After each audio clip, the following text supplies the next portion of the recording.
All right. Hello, everybody, and welcome to a new series of Riders Talking Streams.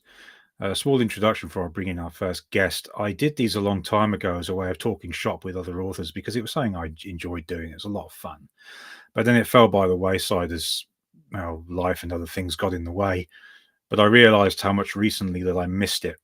And I especially enjoyed talking craft with other writers because of just some of the random stories that could come up in it. And so here we are for a new series. And my first guest is someone whose works I have long admired, has been an absolute influence on me for reasons which we'll get into soon. She is the author of Monster Punk series. She is the author of the best-selling Titan Mage series. She is the one, the only HP Holo / Edie Skye. Hello! Thank you for having me. It's great for you to be here. Really, as I've been looking forward to this talk for a little while. I nearly fluffed that entrance because I'm that nervous about this. There's no need to be nervous. But I've been a fan of your work for a while. We've been talking for a little while about your work, particularly, of course, Titan Mage, which we'll get into later on. But I'm always curious when that spark first hits the author in question, when they first start writing stories, and when the creative kind of, I suppose, when it takes hold. Because for me, it was when I was around my grandmother's house when I was a teenager. My gran and my auntie who lived with her, they used to love watching soap operas in the evenings on the in the weekdays. And for me, it was pure torture because I hated those shows. So I couldn't sit still. I wouldn't shut up. So my auntie, to keep me quiet, gave me a pad and a pen and said, "Here, write a story or something." And that was where it got me. So I'm curious, where did it start for you? Well, my first love of writing, or my first writing experience, is actually associated with abject terror. So I was growing up through school. I was always the teacher's pet. I was the little nerd who enjoyed school. And I had a bunch of teachers who would assign us short stories to write. And they would be for various purposes, like show us that you understand this thing by writing a story about it, use spelling words, and or to use this story or to write this story. And one time, one of my teachers was running a unit on fairy tales and assigned us to write a little short story for homework that night. And it had to be turned in the next day. And so I sat down. We had to write, I want to say, our own version of a classic fairy tale. And I sat down to write right after school.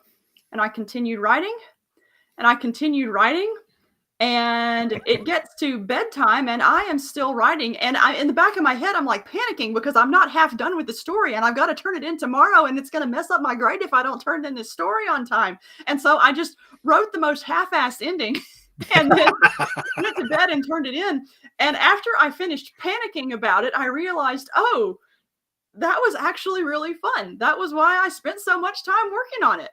And that was kind of the core when it started. Now, in one of my author bios, one thing I say too is that it was dangerous in my family to say I'm bored, and that once my parents handed me a dictionary and said, "Read this," and that is pretty key too, because I was very much the little nerdy kid who liked looking through the dictionary and finding weird words. We also had a family of not a family, a library of encyclopedias back when households had encyclopedias. And when we went on long trips, I would always grab an encyclopedia, and that would be my entertainment for the trip.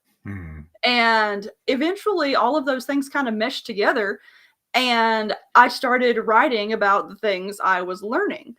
And over the course of my schooling, I actually had a lot of teachers who really, really enjoyed using creative writing assignments.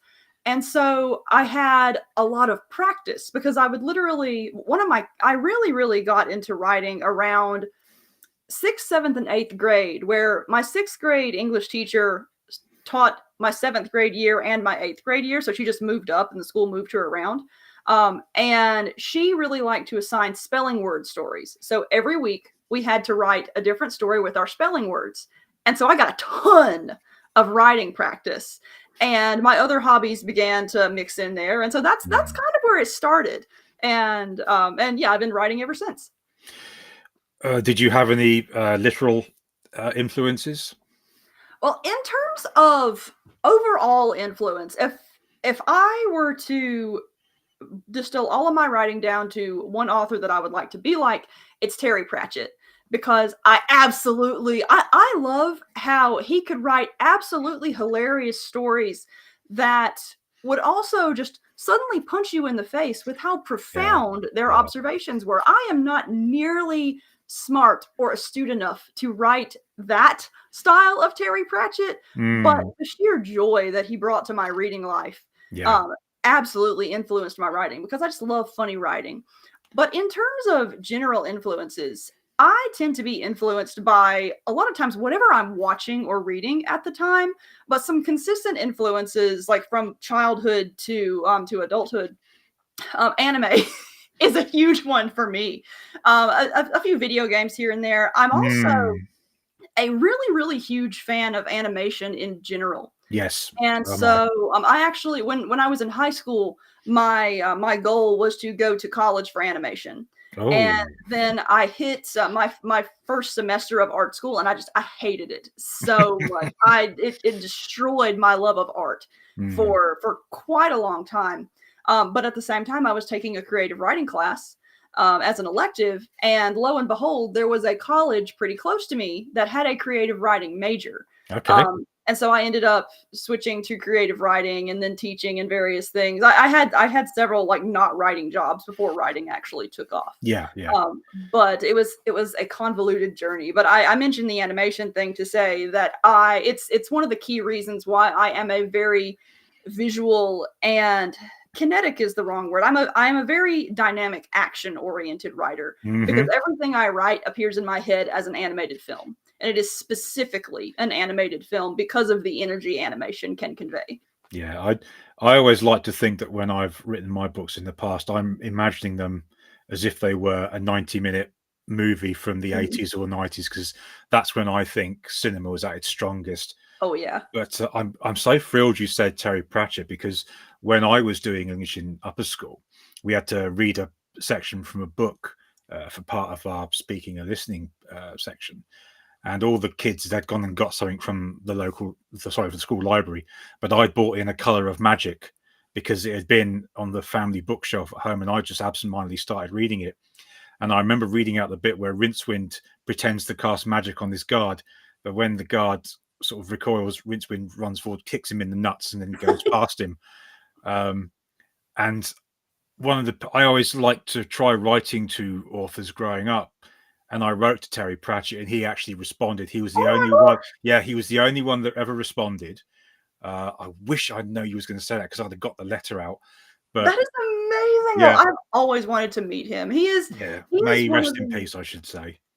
I am not one of the I generally don't react whenever celebrity figures pass away, Mm, but Terry Pratchett was one of those. When I heard yes, about his death, it took me out for a day. yeah. It was so sad, but whenever I think of that letter, that was a real boost for me personally. Mhm. And yes, I still have it. And I tell you what, when I find it after we've concluded this, I'll take a photo and send it to you. Oh, yes, But I'd I'm love but, to see that. but I'm also glad you've mentioned animated movies, because I don't know if you could see this T-shirt, but I'm a massive Yes! Transformers. Yeah, I'm a massive Transformers nerd and always have been. Uh, and one of my prized possessions is literally right here. I'll see if this shows up well on the screen, but Ooh. it's a variant cover of issue 1 of the new series, Oh, that's and cool. it's signed by Peter Cullen. Oh my gosh, yes! Yeah, It's a little blurry on my end, but when you turned it, I saw. yeah, Yes. it's that's I've had that for a few months now, and it's one of the one things I've said to myself I'd get. Um, you've answered the next question for me, and because my next one's going to be, what other things have influenced you, such as anime? Because I know you love anime, and I I'd only watched sort of bits and pieces of anime in the past, because it was one of the things that was on my radar, but it wasn't something I was sort of too heavily attracted to at the time. For example, I'd seen Akira, I'd seen Mhm. Ghost in the Shell.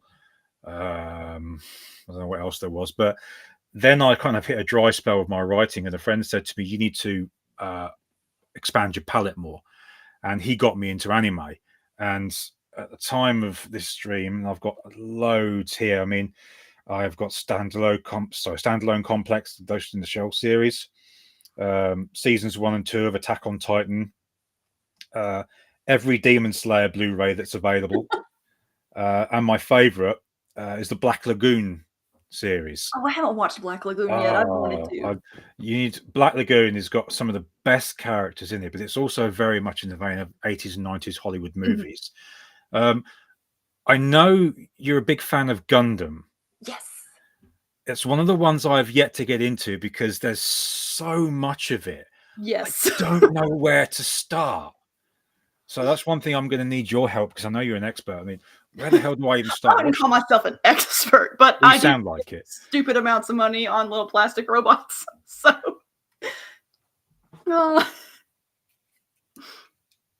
oh, that is a gorgeous figurine. Oh my gosh, I love the activity in it. That is so good. Yeah, literally my desk is covered with little trinkets like that, and that's one of them. But one thing I've noticed about anime is that it's, compared to a lot of Western entertainment, this is where I have my criticism of this, is that it tends to be a singular vision, one writer. Whereas with Western stuff, you've got these things called writers' rooms now, which for me personally, I detest the idea of that, because you're not getting a clear message or vision of what this is supposed to be. Is that something you agree with? To a certain extent. One thing I have noticed something similar about anime, where it does tend to be more focused, but I don't know that that's a reflection of singular writers so much as it is there are general production committees that are associated on both ends, and I think it just has to do with the priorities of the production committees. But because at the moment I'm going through Cowboy Bebop, Mhm. And then when I've done that, I'm and I'm also watching Full Metal Alchemist with my wife, and we absolutely love that. But then my daughter said to me, "Wow, Dad, you're going deep." When I said to her I was going to give Neon Genesis Evangelion a go, because I've watched 2 episodes of it and it's got me hooked. But I'm told that it goes a bit as the series goes on. You could do an entire podcast or an entire series of podcasts about Neon Genesis Evangelion. And it's, funnily enough, it's actually one of the, I love mecha anime, but it's actually one that I'm really indifferent to. And I can just hear my husband groaning from the other room, because it's one of his favorites. But it's one of those where I respect the role that it plays in mecha anime history. Yeah. But it's not my style. And the thing is, when I approach mecha anime, I want to watch a series about a character getting in a robot and being badass. The entire point of Evangelion is that Shinji does not want to get in the robot. Yeah. And it's like, and I understand fun mecha action is not the point of Evangelion. Like it was groundbreaking in the sort of story it was trying to tell at the time. But it's not something I want to spend 26 episodes on. Even though the new movies are cool. Like, I love the movies because it's short, and they're short, and I can enjoy them that way. So obviously I know you like Gundam. What else? What other animes are there for you? My absolute single favorite anime of all time is Gurren Lagann. And if you've seen Gurren Lagann and then I've you seen read the first episode. Page, there are, especially in the final book, there are all sorts of little hidden Easter eggs that I put in that are references to all these mecha anime that I love. But Gurren Lagann especially got me because, first of all, I really love ridiculous storytelling. I love absolutely. Absolute over the top. Like, the weirder an anime is, the more likely I am to enjoy it. But the thing about Gurren Lagann is that it's not just fun. It is an anime that has such an optimistic spirit that, relative to how it develops, by the end of the series, I was like, oh my gosh, I'm so proud to be human. Human potential is infinite. Yes. I mean, we can go throw galaxies at things and whatnot. And I like that about it, but I also liked that it balances that really bright storytelling with some really surprising, hard-hitting emotional stuff. Mm. And it had me the entire way through, and I absolutely love that one. But a very, very close second is Kill La Kill. I haven't seen that one. That one is the reason I love Kill La Kill is actually somewhat spoilery, but one of the things that unites Kill La Kill and Gurren Lagann is that both have very simple visual themes. For Gurren Lagann, it's the drill. For Kill La Kill, it's the concept of thread. And like the red thread of fate, clothing, whatever. And they start with these very, very simple visual motifs. And the entire motif gets woven through the series in a really, really cool way. With in Gurren Lagann, you have Simon's drill, but you also have the concept of DNA as a spiral. You have spiral galaxies. You have and I am the kind of person where I really, really enjoy unified themes. I really, really enjoy parallelism and things that make connections. And Gurren Lagann and Kill La Kill both tickle my brain for the exact same reason, but also because they're both insane. Yeah, I love the fact that you've mentioned how bombastic the storytelling is of anime, because I think that's one of the things that's drawn me to it. Because my opinion on a lot of Western storytelling is it's kind of got a bit stale. It really has lately, and I mean that in sense of both movies and TV, because my wife and I, we watched a couple of films on Amazon Prime last night, and they were both so dull. And in fact, I knew she was bored with the second one because she was playing a game on her phone as it was drawing to a close.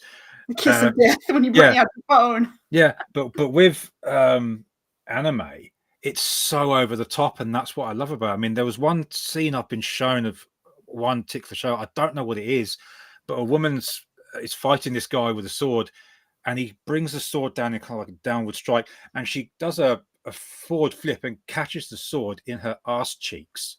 and I just thought, no Western show would ever do that. And it's also, I think, the same reason why a lot of these live adaptations of animes that Western studios do just fall so flat. Exactly. They can't capture that energy. No. The closest one, I really enjoyed the Speed Racer adaptation. And I forget how long ago it was made at this point. It was back when I was in high school. It was a messy adaptation, but it was really fun, and it managed to capture that crazy energy of anime. And another that I thought did it really well was the Battle Angel Alita adaptation. And I really, really enjoyed that one. But you're absolutely right that it is incredibly hard to capture that energy. You know, the One Piece Netflix anime actually managed to do it really well. Not anime, the live action one, which was one of the things that really impressed me, because One Piece is, in terms of its design and its action, like it is the most anime of anime. Its character designs are weird as heck. It has abundant energy, and I didn't think it was going to be possible to translate any of that to a worthy live action form. And the Netflix show absolutely nailed it on every level. It was impressive for a lot of reasons. I mean, it had its flaws, but it was really, really well done. So one final question on anime before we move on. Dub or sub? You know, it actually varies. Same. I do a lot of I tend to enjoy the subs more when I'm just watching them for entertainment. But if it's a show I already like and I need some noise to do something around the house, I'll put the dub on. I will say that when I was first a little baby anime fan, I was subs all the way, because back in those days, dubs were, oh my gosh, they were embarrassing at best. To the point of hilarity. But there are several anime now where I enjoy the dubs as their own piece of art, independently of the anime itself, because some of the voice acting now, a lot of the voice acting now is just so good. And we live in a great and terrible era for anime, because the quality has definitely stepped up in the past decade, but there's also so much of it. Like, I'm never going to catch up ever at all with the anime that I want to watch. Yeah, I mean, as I said, Black Lagoon is my favorite, and that was, I forget how old it is now, but the English voice cast they got for that, especially the lady that does the voice of Revy, the main character, one of the main characters, is fantastic. And with some of the stuff that comes out now, for example, I think there's the Ballad of Tanya the Evil. Oh yeah, I like that one yeah, too. I watched the sub of that because I didn't quite like the dub so much. But again, it's an acquired taste thing, I suppose. But yeah, anime has become a major influence on me. Not so much with Detective in mind because of what I wanted to do with that, but with future projects that I've got planned, you better believe there's going to be an anime influence in that. All right, so on to some of the writing questions now. And the first one I wanted to tackle, because my approach, this kind of is a bit of a funny one, is outlining. Now, obviously, you've got the plotters or the pantsers. And I know you did a stream about outlining, which I found very informative, by the way. Oh, good. Thank you. And if I'm not mistaken, you did like a detailed outline? Am I correct? I have my approach to outlining has evolved over the years. Now, when I first started out, I was absolutely a pantser because I'm very much a discovery writer. Yeah. If I know what's going to happen, I'm not really all that interested in writing it.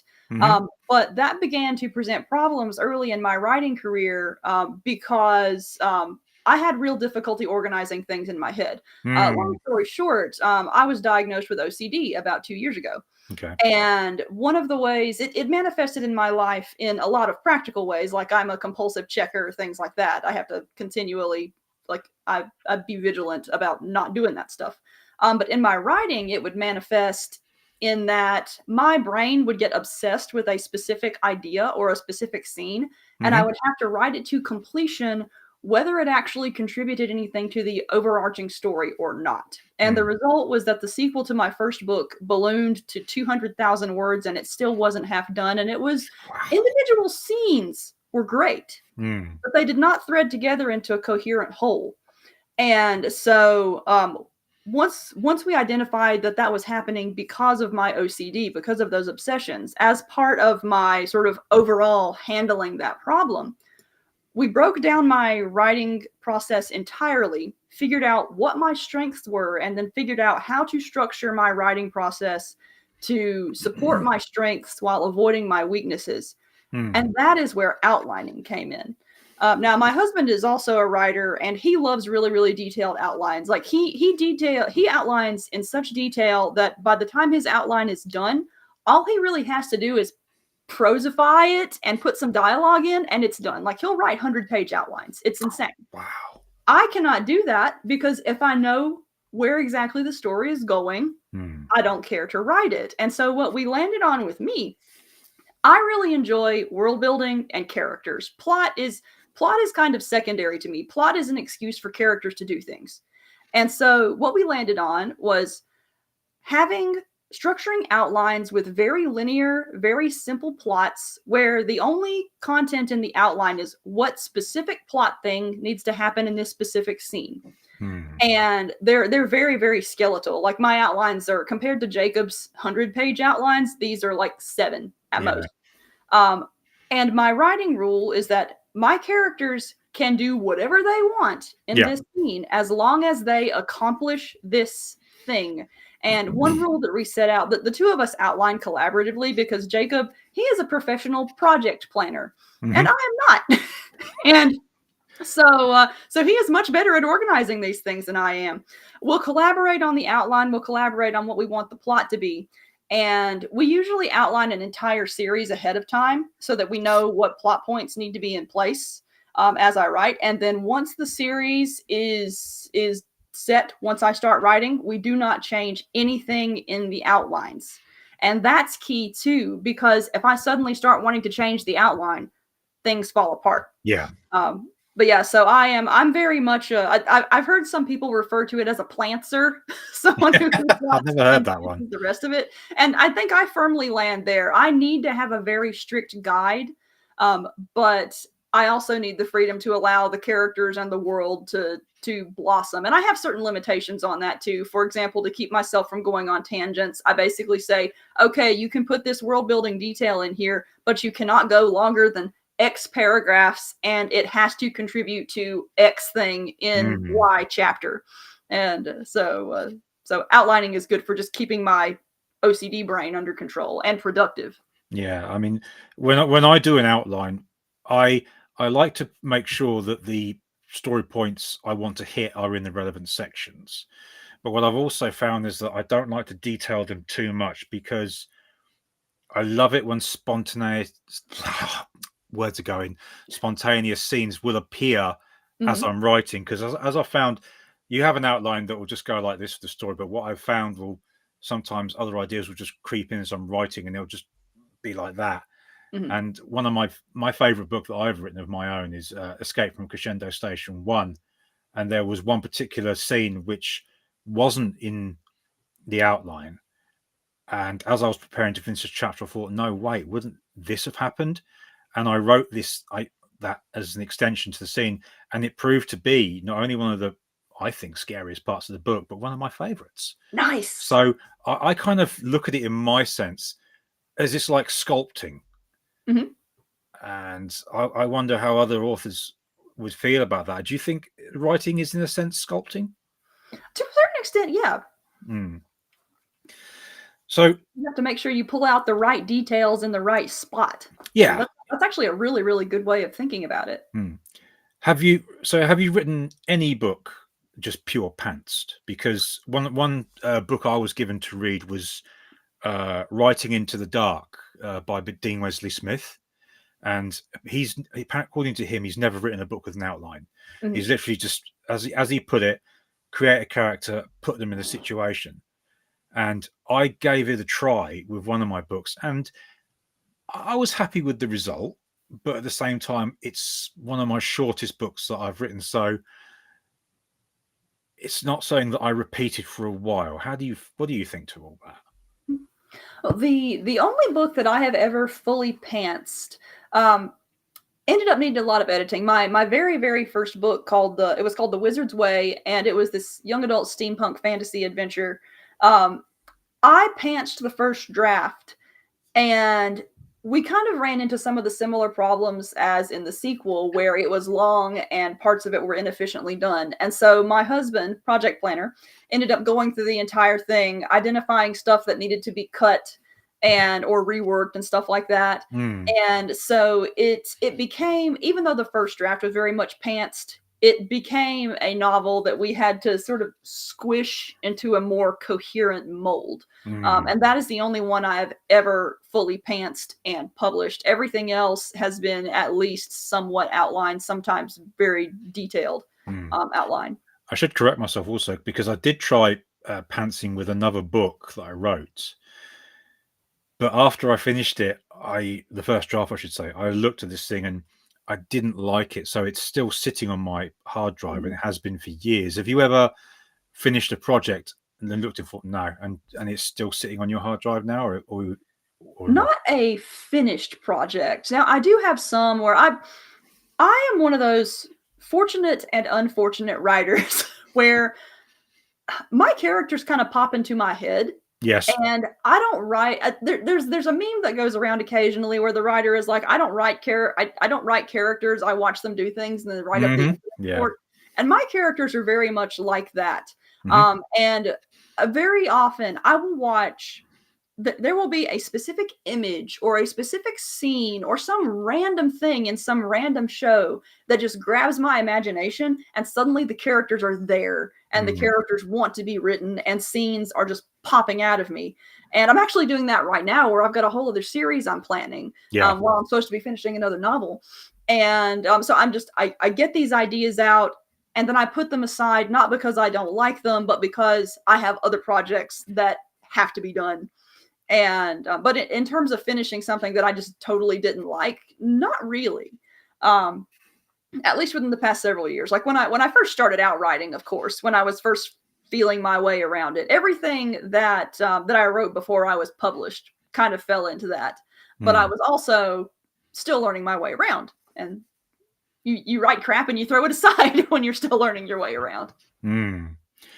Is there much of you personally that makes it into your books? Because I know in the past I've put stuff in mind that's things that have happened to me in my life, but I've kind of redressed it for someone else. But when my wife has read a particular book, she spotted them. I'm just curious if you've ever done that. To a certain extent, I think a little bit of myself appears in all of my characters. Like there will be some trait that people will read that'll be like, "Oh, that's definitely Heather. That's definitely this little trait is definitely that person." The only time I've ever actually written myself, quote unquote, directly into a novel was actually in the Monster Punk Horizon series, and it wasn't exactly myself, but Monster Punk Horizon was the first series I wrote when we were trying to figure out my OCD stuff. It was the first series that was written with the linear outline technique, and at that time, I had not written or published anything in 5 years, and I was immensely depressed about it to the point where I questioned whether I was ever going to write again. And obviously figuring out that OCD was the reason I wasn't writing well was being able to put a name to the monster was a really transformative thing. And for Monster Punk Horizon, I just wanted to write something fun. And I wasn't really thinking about career or sales or anything like that. I really just wanted to write something that caught my attention. And I had this, at the time, Jacob and I were playing Monster Hunter World. And Monster Hunter, I love the Monster Hunter series. Like I have always loved monster collecting, hunting, befriending things. Like I grew up when Pokemon was first coming over, though I was more of a Digimon fan. I absolutely devoured all of the monster collecting stuff. Monster Rancher. I never got into Yu-Gi-Oh! Because it hit right when I entered high school, and my dumb little self was like, "Oh, I'm outgrown anime. I'm much too mature for this." And then naturally, right 2 years later, I got right back into it. But while we were playing Monster Hunter, I realized, you know what? This monster hunting, monster collecting theme is something that has brought me joy through my entire life. And I'm having a ton of fun playing this game with Jacob specifically. And one thing about Monster Hunter World, it was the first Monster Hunter game that I had played. And at the time, Monster Hunter, the story in Monster Hunter World is not. It's very, very bare bones, and it's very, very much just an excuse to hunt monsters and make things out of their skin. And so I was like, you know what? I really love this world. I really love these characters that we've created. I really, really wish this thing had more of a story. And so I was like, you know what? I'm just going to write this for fun. I'm going to write my character and Jacob's character into this. I'm going to create a fantasy world that is loosely inspired by Monster Hunter World and all of the monster hunting stuff I love. And Pix and Jazz, the main characters, are effectively going to be us. Yeah. And you see that you don't really see our personalities reflected so much as our gameplay styles in it, though obviously the two overlap. Jacob, when he plays video games, is very much a min-maxer. He wants to optimize everything and do the most logical possible approach. And Pix, his character is effectively that. She's the logical one who likes to plan the hunts and go and just take a very thoughtful approach. Jazz is not. And when I do not strategize at all. I pick the armor that looks the coolest and the weapon that looks the most badass, and then I just go in with chaos. And Jazz is very much the like smash things first and then ask questions maybe kind of character. Yeah. And that is how I play every single video game and every single RPG. Like it is just all chaos all the time. And so that was almost directly a self-insert. But as far as other self-insertions go, there haven't really been any. There have been elements of myself that have shown up, but that's the only really hardcore, yes, this is definitely me character. I like it. So one question I've been asked is about pen names and what's the point of doing them. Now, from my perspective, it's obviously a kind of a separation between different works. Am I right along those lines, or is it something else as well? Yeah, it's for me, it's more about marketing and genre. Because especially if you write in multiple genres, by the end of the next few years, I'm going to have 3 different pen names. And each pen name has its own different brand identity. The HP Holo one, I kind of consider my starter pen name for when I was trying to figure stuff out, and it tends to be really, really fun action adventure style fantasy. And but one thing about that pen name is that since I was still learning how to publish and how to write Mm-hmm. when I was coming up with it, it's not very focused. It's not very written to market. Um, and so there's not like it has its readers, but there's not a lot of coherence that draws the same consistent audience to it. Yeah. Enter the Edie Skye pen name. The Edie Skye pen name we ended up establishing separately from HP Holo because my first novel was young adult. The Edie Skye name is absolutely not. It's like every single book has at least 3 spicy scenes in it. It was really, really just really, really not something I wanted my young adult readers to accidentally stumble upon. Yeah. Even though the storytelling style is very fun. And so at the time I wanted to keep those brands separate for that reason. Now I'm in the process of like a lot of people at this point, they know HP Holo and Edie Skye are one and the same. So Mm-hmm. it was not very good for brand separation for HP Holo. but I'm also going to be doing some stuff with that young adult book that actually I'm going to be unpublishing it and then reworking it as a romantasy under a different pen name that I am working on. And the reason why the romantasy pen name is going to be different from Edie Skye is because even though it's still action adventure fantasy, Edie Skye is primarily written for a men's adventure harem audience, and romantasy is overwhelmingly a women-read genre, and women's romance has completely different genre expectations. And so the new pen name, even though the storytelling style and spirit of it is going to be similar, it's all going to be like fun, lighthearted stuff. Mm. The other pen name is going to exist simply to keep the audiences separate and to keep the brand for more coherent branding.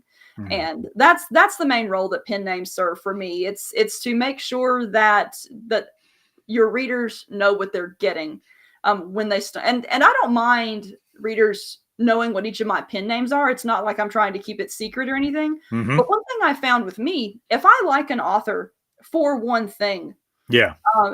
And say I like an author for their fantasy, and suddenly they release a thriller. Well, I like them for fantasy. I don't really care that they wrote a thriller. And the result is going to be that thriller fans happen upon it, and then they see that you're writing fantasy. But since your fantasy is not a thriller, they don't care about it, and it creates a messy reader experience. Fair enough. And so, yeah. Where did the name Edie Skye come from? Okay, so I had a pen name all imagined and all ready to go, and then it occurred to me that I should look on, like, I should at the very least Google it before I start anything, just in case it's already taken. It turned out that it was, and I can't even remember what it was at this time, but I do remember that every single variation of it that sounded cool was also taken. And so I was ready to publish my book. Like, everything was ready to go. I just needed to actually get the pen name itself and the website in gear. And so I spent days researching names, trying to come up with something that sounded right. And finally, I was like, you know what? Screw it. I like Mass Effect, and Edie in Mass Effect has a hot robot body, so whatever. I remember. And then I went, you know what? Everything is set on airships and in the sky. Screw it, Edie Skye. And that was the origin of Edie Skye. You've just brought back a few happy memories of the Mass Effect trilogy. I played those games quite a bit. And I love Mass Effect. And my wife enjoyed them as well. In fact, the funny thing is, when we started playing the second one, and you meet, what's that lady's name? Who's the Cerebus agent who... but is it Miranda? That's it, yeah. We first meet Miranda. Now, I didn't know who the actress was, but I thought, damn, she's hot. And my wife, who's sitting reading her Kindle at that moment, sort of goes like this, and she goes, Sarah? Because obviously she was watching Chuck. And that was when she sort of really started paying attention to the games that I played. But yeah, Mass Effect, that was a great series. Damn, that brings back some memories. Right. So this is something I've been looking forward to discussing. Titan Mage. Yes. This is the complete box set you see on screen here. Only 42 ratings, which is criminal. Should be more. That is a really funny thing, because one thing that I have found, the process of the Edie Skye pen name has been an adventure all the way around, and it's shown me a lot of interesting things about the audience that I write for and how the market works. The series itself has done gangbusters. Like there Yes, are like the proper the individually released books. They have everywhere between 500 and 1,000 plus reviews on them. It's nuts.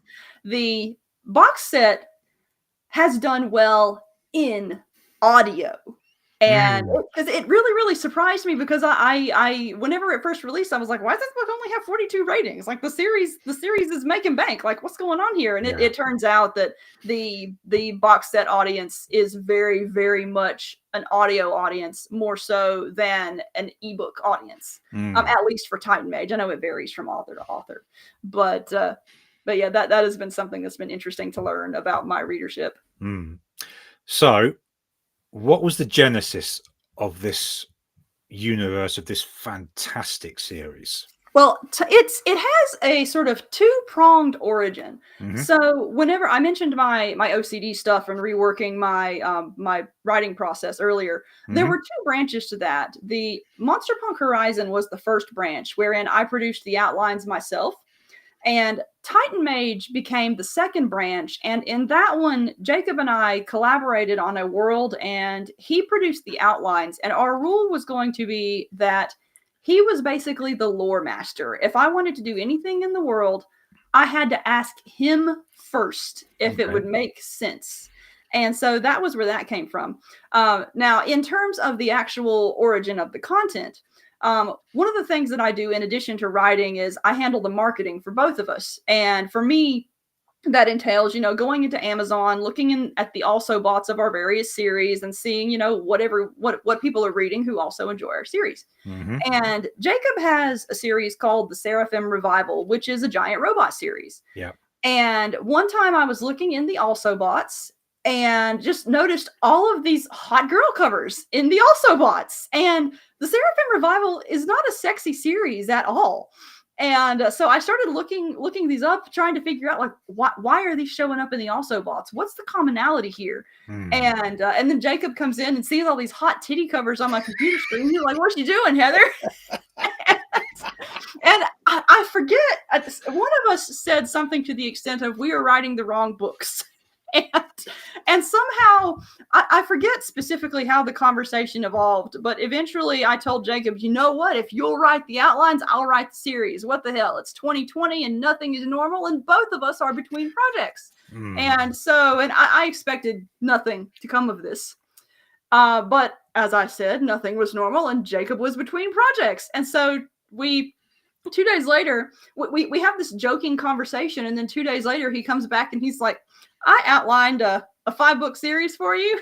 And I was like, well, I said it as a joke, but I also really enjoy taking jokes too far. And so I was like, you know what? We'll do it. I will attempt to write this harem series after having only read a handful of harem novels, and we'll see what happens.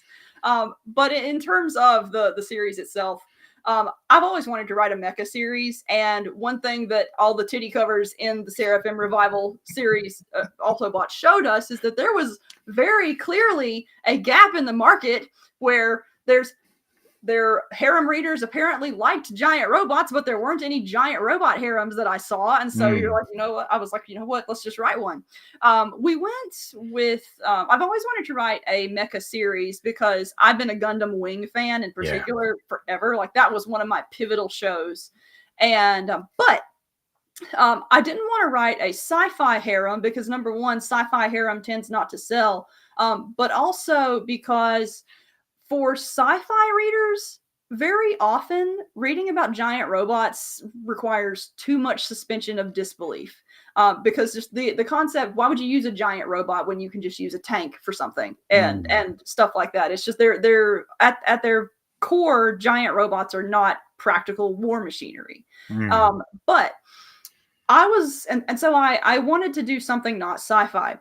I am also an enormous fan of Escaflowne, the Vision of Escaflowne, which came out roughly around the same time in the US at least as Gundam Wing. And I was just really, really captivated by the concept of a fantasy mech.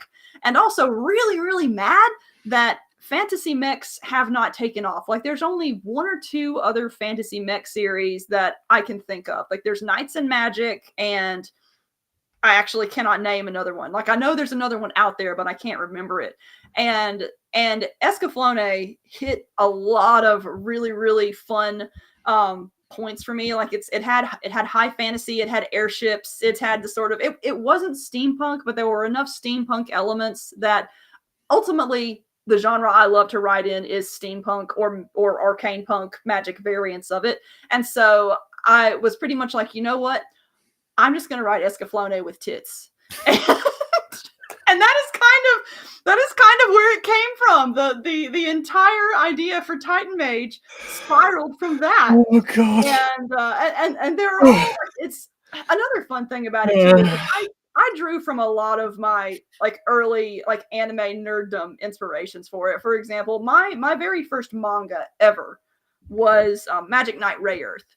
And there comes a point, it's a magical girl manga and anime, but there comes a point where the magical girls get giant robots. And I really, really love the design for the main one. And I forget it's Rune God Rayearth, of course, I think. But I really, really love that sort of asymmetrical, like red knightly design. And so whenever we were trying to come up with what Titan Chimera, the main mech in Titan Mage looked like, I was like, you know what? That's going to be Rayearth. That's going to be Rune God Rayearth, just tweaked a little bit. And so I kept pulling ideas like that from all of the things that I loved that had anything to do with mechs and eventually in fantasy and whatnot. And it was a whole ton of fun to write. And I think the fun comes through on the page, which is one of the reasons why I think it did so well. Oh, it is one of my favorite series. Oh, thank you. And when the audiobooks were being released, because my thing is audiobooks, which are I love the audiobooks. They were the first ones that I ever pre-ordered because I was that keen to get to them. Yes. And because we've mentioned it, I shall bring it up.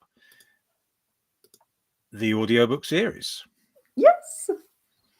Royal Guard Publishing was behind those, and the narrators are fantastic. Daryl Mayfield and Jess Trepanier. I always look up how to pronounce her name, and then I always forget how to pronounce her last name the moment I get on camera.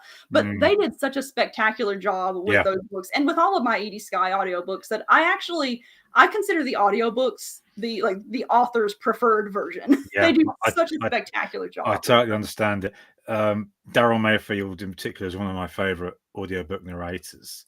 I actually got to meet him in person. I was guest of honor at PCon, which is a very little new con in Texas. And it turns out that he actually lives pretty close to where the con grounds was. So he came and we got to say hi, and I introduced him to the con runner, and it turns out that he's going to be a guest there this year. So we get to see him again because we're going back. But yeah, that was a fun experience. Yeah, the voice work they do on the series is fantastic. There's no other word for it.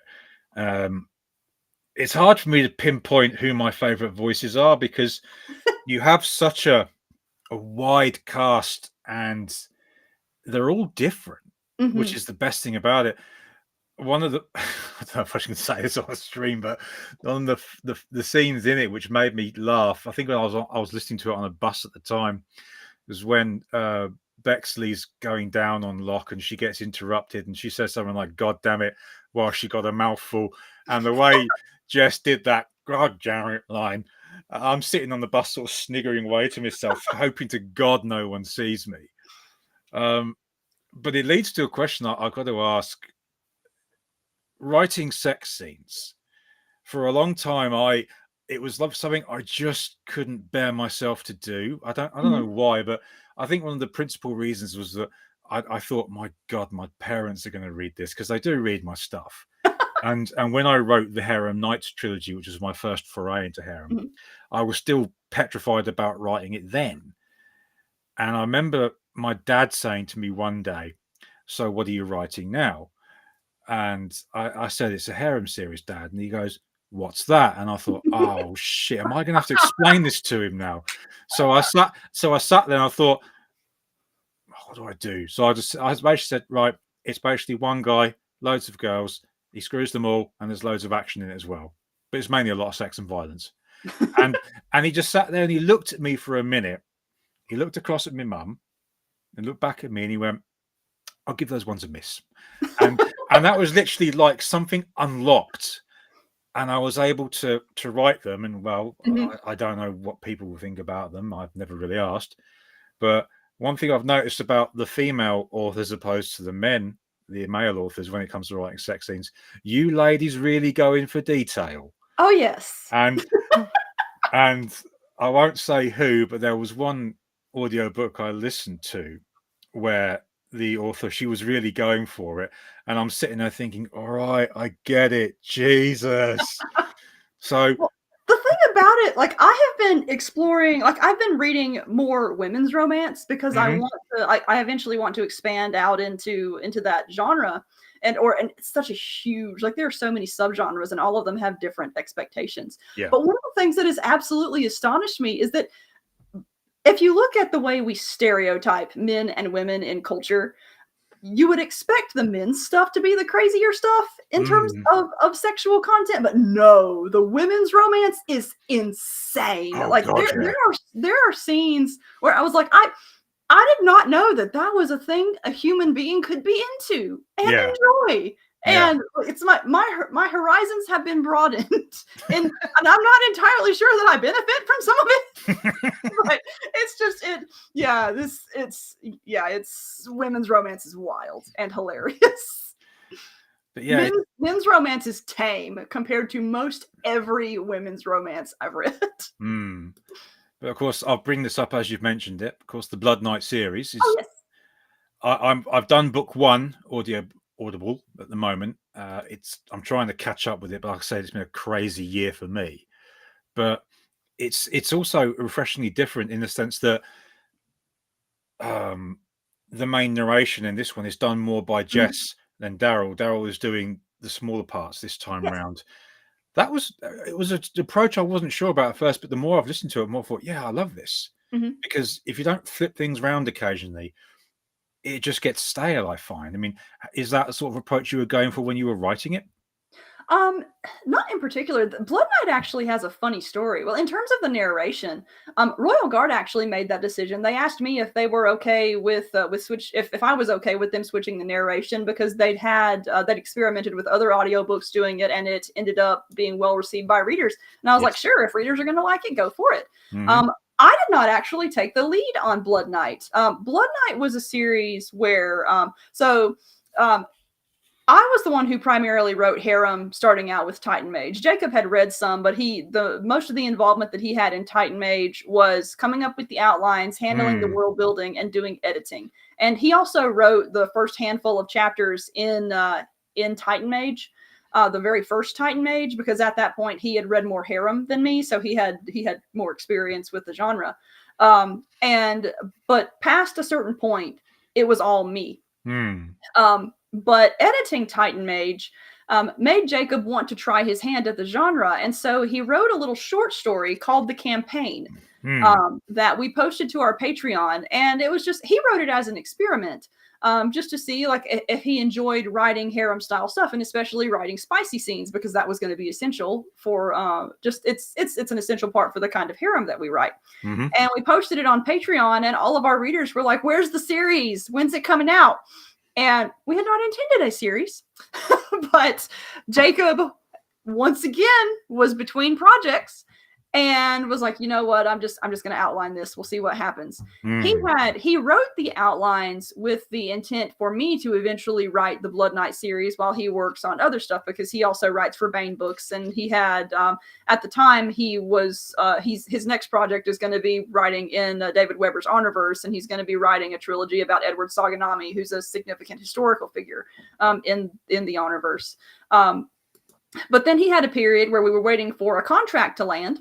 And he was like, well, I spoke to the publisher and they said the contract is probably not going to come in until they finish this. I'm going to have a few months, and I don't want to wait and just not write anything. So can I write Blood Knight? And I was like, sure, whatever. Because at the time I was working on Monster Girl Tamer. And so he tried his hand at, so we both collaborated on the world. We collaborated on the outlines, but Jacob took the lead writing Blood Knight. And then I did the editing for that one, and actually ended up not having to do all that much editing because he captured he captured my writing style really well. And there are points where you can tell it's definitely me, because in my writing, I tend to lean toward really heavy description, and Jacob, he's an engineer. He's much more efficient with his words. But in general, it's sometimes hard to tell, especially in Blood Knight, what's Jacob and what's me. And so that was a cool writing experience, and it's the reason why it came out so quickly, because he wrote the first 3 books in 4 months. Like it was amazing. He's a machine. Well, I've highlighted the first book here because, as we've talked, obviously this one 570 ratings. Oh yeah, it's done well, which is fantastic. It blows my mind. Yeah, that I can release a book and get 570 ratings. It's the kind of numbers that I dream of, I'll be honest. And then you get to Titan Mage 1, 1,603. The insane thing about Titan Mage is there is a certain part of its success that ultimately comes down to luck. Because when I first published it, I was at the point in my career where I was not even close to a career writer yet. My plan was to release book 1, just get it out there, and then release books 2 and 3, and then start advertising the series once book 3 was out. Because I do paid advertising, I do Facebook ads, and generally you don't want to spend money on ads until you have at least 3 books in a series out, because you're not going to make your money back on just one book. Yeah. And so I was going to wait to start advertising. And I ended up accidentally choosing a really, really good date for Titan Mage's release. Okay. And what happened was, I was at a convention. There's a convention close to my home called Fantasy. And it's a convention where Jacob and I are pretty well known. So we have a bunch of fans and readers and whatnot there. And I just casually mentioned that I was starting a pen name, a spicy pen name. Like, I told nobody. I literally just said, I'm starting a spicy pen name. Nothing about the plot, nothing about anything, not even the pen name itself, and got more interest in that pen name than I had gotten in any of my HP Holo stuff. And the HP Holo stuff didn't do bad, but it was just instant interest solely because the pen name was going to be spicy. And in another month or two, there was another convention Jacob and I were heading to that was a lot of the same people. And the first book of Titan Mage was done. We were close to having the cover finished, etc. And so we were like, you know what? We have the resources in place to have this book out by the time this convention happens. And so we set the Titan Mage release date for the first day of that convention. Oh, nice. And I went around wearing a sandwich board that had Titan Mage, the cover, spicy literature, and a QR code on the back that said, help me win my orange tag, help me earn my orange bestseller tag. And so the fact that it was well-known little me suddenly writing spicy giant robot fiction generated a lot of interest. And so that gave it a boost. But also, I hadn't advertised it outside that con. And what I think happened is that something in the Amazon algorithm caught it. I don't know if it was because we had a sudden boost of interest from people scanning the QR code at the con. I'm also of the impression that particular week that there were not a lot of releases from other harem authors coming out. And so I didn't really have all that much competition. Okay. And I don't think I had a lot of competition from the large names for several weeks. At that time, I didn't know who would have been the competition because I was still that new to the genre, but that I am pretty sure that release date and that lack of competition or some Amazon algorithmic thing made that book sticky. and just it kept synergizing with things, and then more people found it and then reviewed it and then bought it, and it kept spiraling. And I did not actually spend advertising money on it until it had been out 2 months already. Because the sales started going down a little bit, and I was like, you know what, I know how to run ads now. We'll put some ads up and let it continue. And the series has been exceptional in that the last book came out, I want to say last June. Like the series has been done for a bit, but it's still going strong, and it just blows my mind because that doesn't happen in a lot of KU series. A lot of series that are released exclusively to Amazon, they have 3 months, and then, or a lot of individual books rather, they have 3 months and then they just fall off because the algorithm has a 30, 60, 90 day whatever. And but yeah, Titan Mage has just been amazing by my standards. And so I'm really looking forward to getting back to it, because I've got my current project is Monster Girl Tamer, which is just a fun, silly Monster Girl story, and it was originally going to be a trilogy, but the first book did not do as well as I'd hoped it would. And Titan Mage continued going, and I have a cast, like the Titan Mage characters very much live in my head. And I've been wanting to get back to that universe so desperately. And so we ended up cutting Monster Girl Tamer short to 2 books. So I'm within 3 chapters or so of finishing Monster Girl Tamer 2 and wrapping up that series. And then right after I finish that, my next project, well, I've got a short story I've got to write, but then I'm writing 2 different Titan Mage trilogies that are going to be coming out. And so I'm absolutely pumped to be getting back to that series, because it did well, and that's certainly motivation to write it. But writing in that world, it just kind of feels like I'm wrapping a warm blanket around myself and living in it. Like, it is just such a fun world to inhabit as a writer. Yes. It's one to visit as a listener and a reader, and I can tell you, for me personally, I would look forward to when that comes back. I have been immensely gratified by the reader responses, and not just like, I expected it to be a fun series. Like I expected people to like it.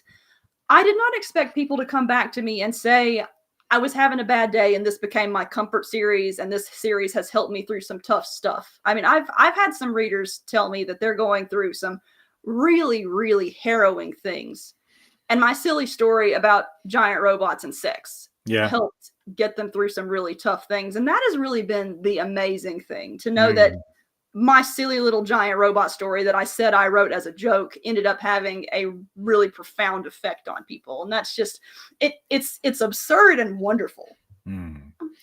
It was a major influence on me, because I had written, I'm going to say 4 harems, but then I kind of fell out of love with the genre, because I just thought there's nothing I can really add to this.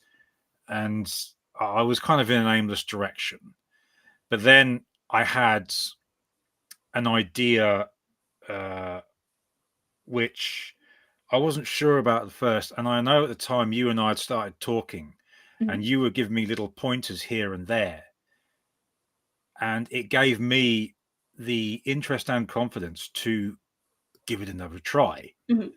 And that became Detective in Mind, which is not only my bestseller.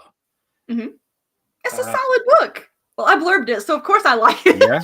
And you were so kind enough to give me a wonderful front cover blurb, which, as an author who really inspired me to sort of come back and give it another shot, it was that little boost that I needed.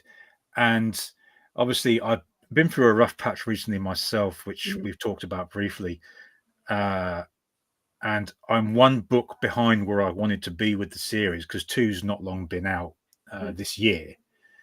But it's a series that I've come to love, and my wife is upstairs at the minute, and she's wanting me to write a fantasy book with dragons in it.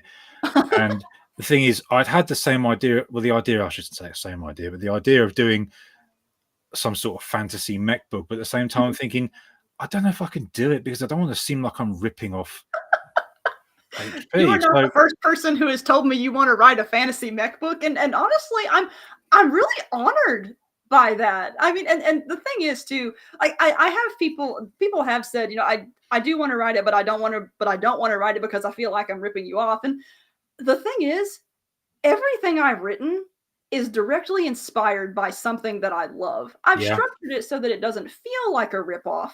Um, but it's such a funny comparison for people to make because my if I'm to refer to myself gracelessly, it's basically Escaflowne fan fiction. It's basically Monster Hunter fan fiction. I filed off the serial numbers and put some different paint and shinies on it, but that's ultimately what it is at its heart. And it's so I'm tremendously honored that so many of my readers have been inspired to write, especially to write mech fantasy because of Titan Mage. It's an amazing feeling.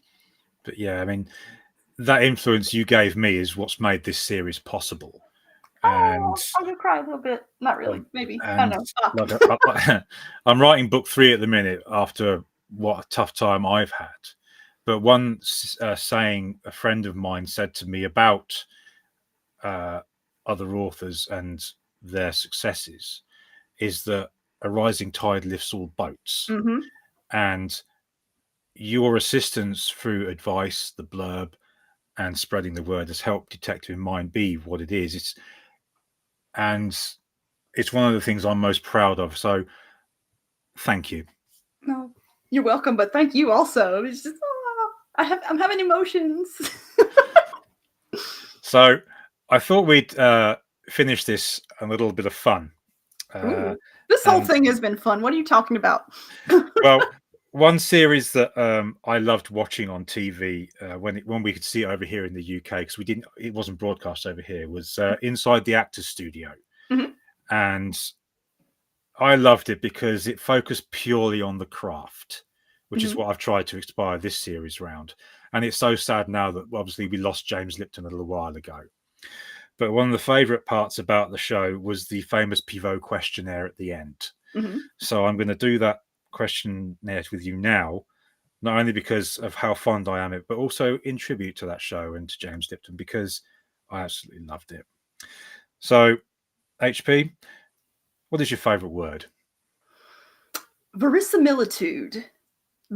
Because it means truth. Like it's just a really really fancy way of saying truth, but the reason why it's my favorite word is because I happened upon it. I think it was dictionary.com's word of the day or something one day, and I was like, oh, that's a really cool word, but there is no way I'm going to see this word in real life anywhere. It's just too pretentious.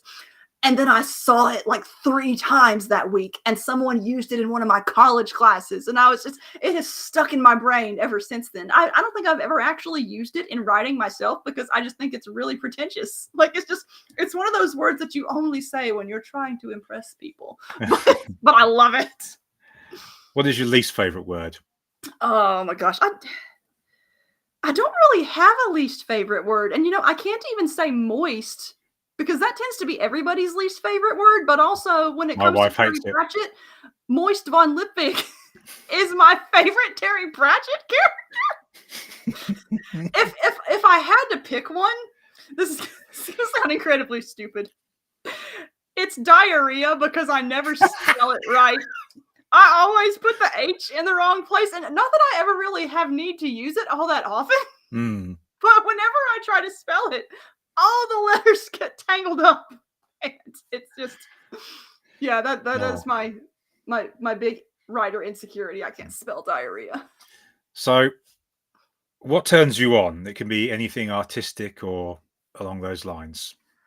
I am very consistently inspired by mediocre writing and gorgeous animation. And I often say that I always start my writing days by watching like Sakuga videos, like watching just really, really gorgeous animation, because the images touch all the right little buttons in my brain to make words flow. But when I'm coming up with ideas, I often say that I owe my entire career to bad movies.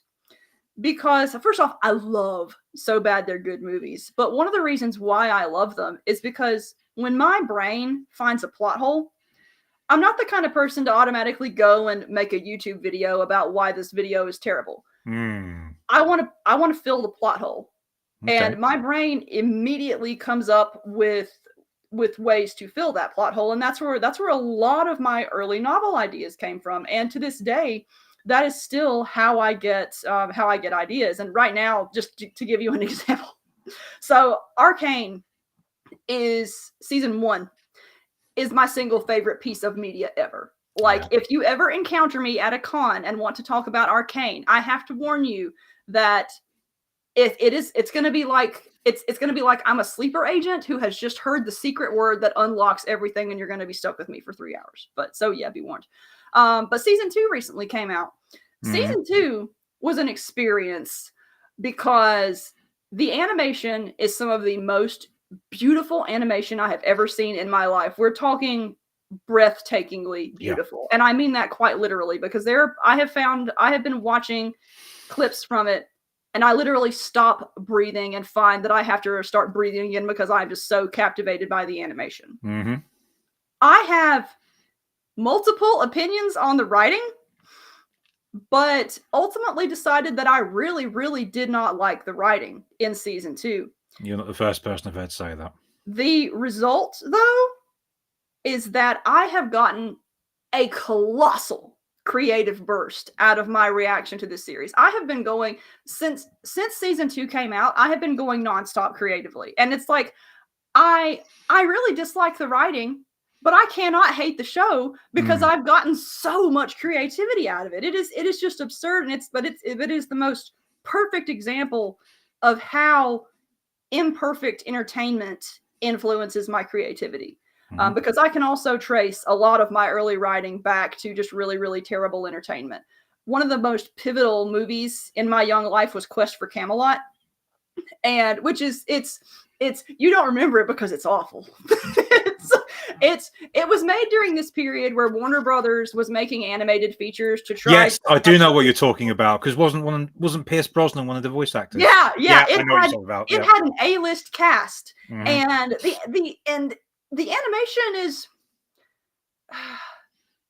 it's not bad, because some of the character animation is really, really good, but it was also in that period where animation was experimenting with 3D technology and stuff. And so there are some parts of the animation where it's just, you can tell what year it was made in. But it's just one of those where you could see its potential for greatness, but it wasn't quite realized. And there were a lot of really, really cool little elements in it. And something about that combination of really cool stuff that was not completely realized just set my brain ablaze. And a lot of my early stuff was directly inspired by Quest for Camelot. Like, I still love that movie to death. My husband didn't even make it through the Nostalgia Critics video about it. But it's just, I love that movie because it is imperfect, and because it was, and as a result, it became pivotal in my not career at the time, but ultimately my writing career. Like, one day I'm going to rewrite that movie, and it's going to be my magnum opus. What turns you off? This is going to be a weird thing to say, but fandom. A lot of my favorite properties, I really do not enjoy the fandoms of. And a lot of it has to do with the fact that I acknowledge humans are very tribal creatures. And I think that things like sports, for example, and fandom, for example, could be really, really healthy ways for people to get those tribal instincts out. But fandom often becomes very, very argumentative, especially if you get into fan fiction and fan art communities, to the point where I will interact with, or at least lurk on, say, shit posting groups because I just love the memes. But I, in general, tend to not enjoy large fandoms for big properties that I enjoy. Like, I love Arcane to death. I will not touch the Arcane fandom because it stresses me out. And to the point where I'm also because I need to write as fast as possible in the genre that I write in, because I mean, harem moves fast. Yes, it does. I am, and because my OCD affects my writing output, I am really, really attentive to what makes me want to write and what makes me not want to write. And I routinely find that the moment I start getting, like, if I go on Twitter and I start looking at the fandom for a particular series that I'm interested in, it automatically shuts my brain down. Like I get sad or annoyed and I don't want to create. And for something to not make me want to create is Yeah. the worst feeling. And so Yes. I tend to avoid larger fandoms for that reason. Now the exception is general readership fandoms. I love to go in Facebook groups and see what everybody's reading, especially the LitRPG and harem fandoms, because they're always having fun. Like Oh, there's yeah. maybe occasional drama, but LitRPG and harem tends to have the least amount of drama compared to others that I've seen. And it's just every single time I go in those groups or on those discords, I'm having fun. Mhm. And I leave them feeling happier than I did when I got on, which is the key for me.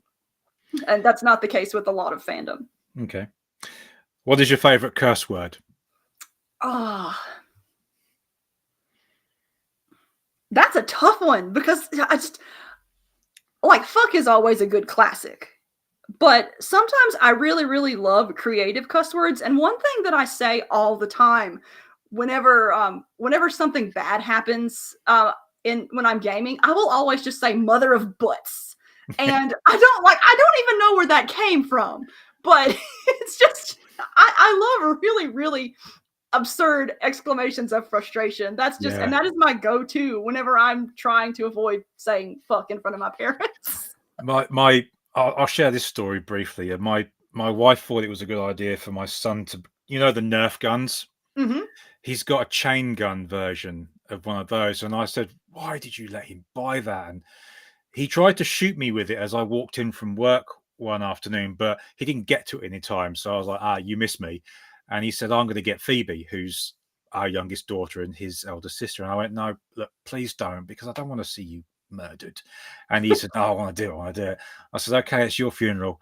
Phoebe walked in from a tough day at college, and he hits her with 2 bullets from this thing, and they're not soft.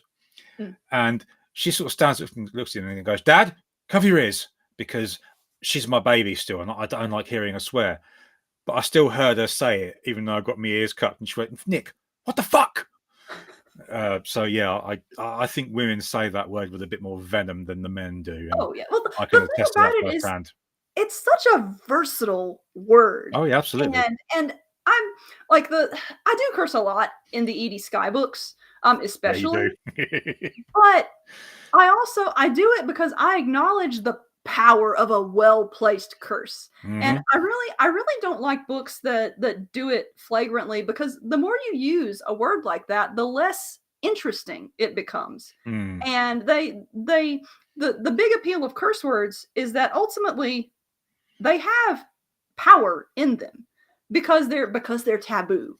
They're really good emphasis makers. And when you start using them like they're regular old words, they lose that power. You got to Hmm. find something else to serve that purpose. And so I try to use them somewhat. I I, I only curse whenever the curse word is just the perfect word. Yeah. All right. What sound or noise do you love? There's a really, really specific, expensive kind of wind chime that I really, really love. And I don't, they're like these special tuned wind chimes that I always see whenever I go to like the hardware store or something. But I'm a very sound sensitive person. And I have specifically never bought them because I know that if I hang them in my house, I'm just gonna be messing with them all the time. Mhm. But I really, really love there's a really, really pure resonant sound that comes out of this specific brand. And I can't even remember what the brand name is, but it is just it's like relaxation in a ding. It's so good. Okay. What sound or noise do you not like? I cannot stand ASMR videos. Like I know they're supposed to be relaxing, and I've tried them out because I mean I have in addition to OCD, I have generalized anxiety disorder. So it's like I got the whole variety pack. And Okay. I'm constantly aware of coping techniques and de-stressing techniques and whatever it takes to help reduce my anxiety when it happens. And so naturally I tried ASMR videos and oh my gosh, if I hear someone whispering or if I hear a hyper loud cutting noise or anything of that nature, it just the rage it instills in me is irrational. I cannot stand ASMR videos. Okay. It does not activate the happy cells. What profession other than yours would you like to try?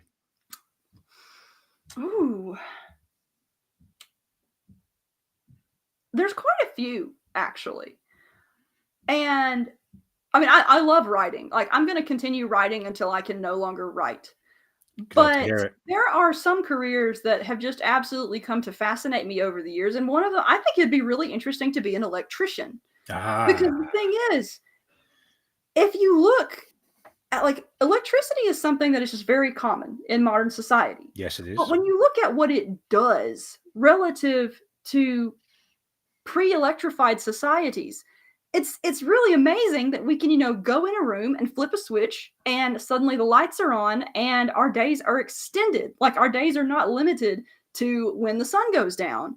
And it's just it's yeah, the transformative element of on society is really interesting to me, but also it kind of renders electricians wizards to me, because it's like you're bringing the electricity into the house. You're doing the thing that allows civilization to extend past the day. And I think the science of it is cool too, but I also the thing that keeps me from pursuing it is I really don't understand how circuits work. Like, I have tried. My husband is an electrical engineer, and he has tried to explain resistance and all the fun things, and my brain does not do it.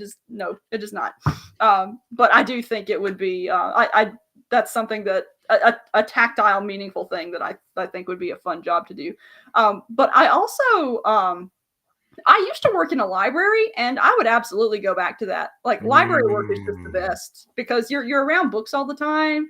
And I really, really enjoyed seeing what people read. And you meet a really, really interesting variety of people when you work at a library, because it's just, you've got this fascinating intersection of the public that comes in and hangs out in libraries. And it's just, it was some of the best time of my life. And the only reason why I left the library was to write full time. And, but yeah, I love library work. Okay. What profession would you absolutely not like to try? I taught for 1 year, and I will never do it again. I have an enormous respect for people who teach now because of it, but it was not. I correct myself. I really love the act of teaching. There's nothing like the experience of seeing a student who has been struggling suddenly have that light bulb moment where things make sense. But everything that surrounds teaching in the US is incredibly difficult. Yeah. There are a lot of expectations that are frankly unreasonable, especially for first year I teachers. think there's the same in the UK. And it's very crushing, because the thing is, you have a lot of people who go into teaching who love it, who love kids, who love teaching itself, and they end up leaving very quickly because of it. There's a tremendous turnover rate. And part of my issue with teaching was, at the time, my OCD was undiagnosed. And a lot of my problems teaching came from the fact that I have a perfectionism based obsession as well, like productivity, perfectionism, etc. And ended up, in addition to the tremendous stress that teaching puts on a person, I was also putting stress on myself because I had unrealistic expectations for what I should be able to achieve, because my brain was telling me these things. And so there was that. But teaching was just, you literally could not pay me enough to go back into teaching again. It was just, though the fun thing I will say is, when I weren't, teaching was overwhelming and I didn't enjoy it. But when I went to work for my local library, I worked in the teen services department of that library, which was basically teaching the fun parts version. And I absolutely loved that. Like, I taught a lot of little classes, but the benefit there was that the people who were in my classes and in my little programs, the teens wanted to be there. And so it was very much a self-selecting audience. But I absolutely loved doing it. I absolutely love working with teenagers. They're such a fun group. Final question. If heaven exists, what would you like God to say when you arrive at the pearly gates? Honestly, God's gonna shake his head. Like, he's gonna be like, "Oh, I finally got to deal with you now." And I only say that primarily because that's kind of the goal. Whenever I talk to him, I love my parents, but one of my hobbies is, whenever I go to family dinners, I always want to see how long it's going to take for me to say something and my mom just to do a face palm. And I have done it. I've gotten one right as I walk in the door sometimes too. It's pretty great, but it's one of my hobbies. Like if God has that same reaction to me, that'll be cool. All right. So you can find Titan Mage and Blood Knight and all Edie's and Hope's other works on Amazon. I personally go for the Audible stuff, like I said, because I love audiobooks with a passion. And she has some of the best casts out there doing her works. Thank you so much for this. This has been a wonderful conversation. I'm so pleased that I got you as my first guest for this hopefully ongoing series. It's been a wonderful conversation. And I do hope that we continue to talk outside of streaming. Oh, yes, absolutely. Thank you for having me. This has been a ton of fun. Thank you to everyone that tuned in, live or replay, and we'll see you with the next show. But for now,